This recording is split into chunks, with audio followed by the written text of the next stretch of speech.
So tell me how you got into the business, mate, and how you started ECU West. Basically, Rob, I can't keep anything the way it comes out of the factory. So it's an inherent thing in me, you know. Yep. Like I really like to modify things. Yeah. And I've never been able to stop it. And once I start, I always get in trouble because you get to a point where it's good, and then you can tip over the edge where the more you spend, not so much, improvement. Yeah. So I've always modified my own cars, and then when I was working offshore, I started getting on forums and guys couldn't work it out, so I would work it out for them. Yeah. And then they'd tell their friends, and I'd get people keep coming doing it, and they'd pay a lot of money for the job to be done right. Yeah. Where workshops couldn't. So And so when you say you were doing something for them, what is it that you were doing? I started off on WRXs. Yep. And just using the free software that you can get for them. Yep. But I had no dyno or way to check it except for road testing and a handheld air fuel meter. Yep. And then so that was the way I got into actually learning hex code and whatnot. And then I bought a motorbike dyno because I'm passionate about bikes. Yep. And I leased a small space in a friend's exhaust workshop.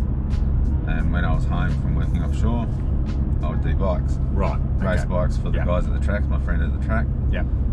And that's where I learned, like there's so many ECUs, so many tools to read each ECU, and so many, the ECUs themselves have different strategies on the way they control the engines, right? Yep.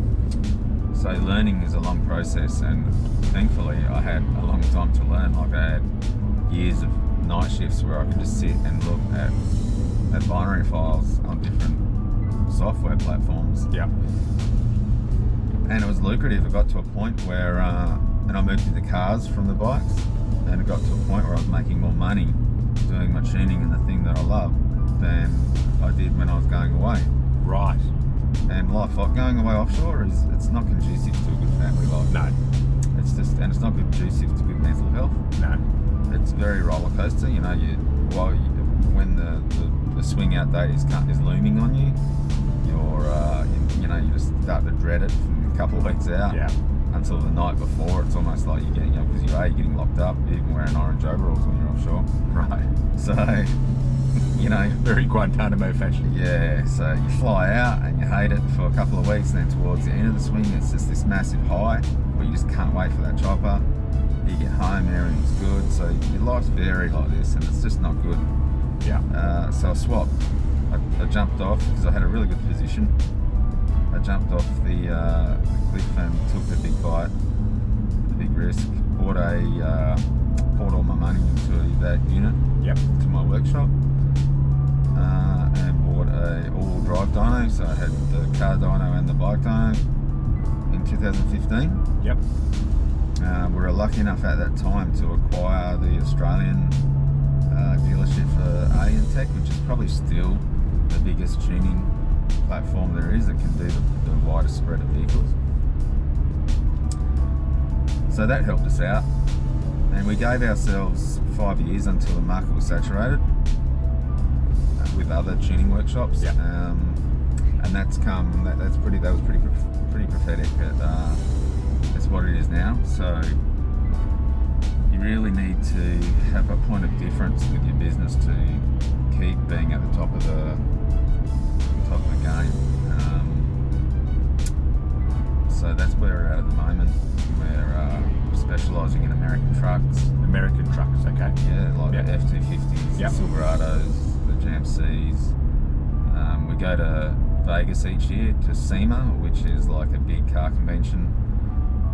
Don't ask me what the acronym stands for at the moment because I can't remember.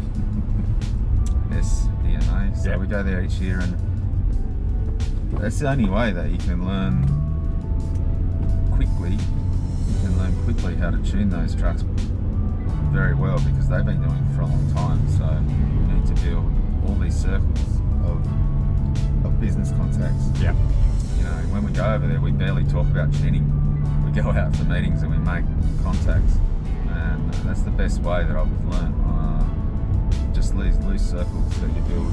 They ask you if something in your market to help them, and then you lean on them, and then you buy things from them, you buy their experience, and then your customers don't have all the issues that other workshops may experience.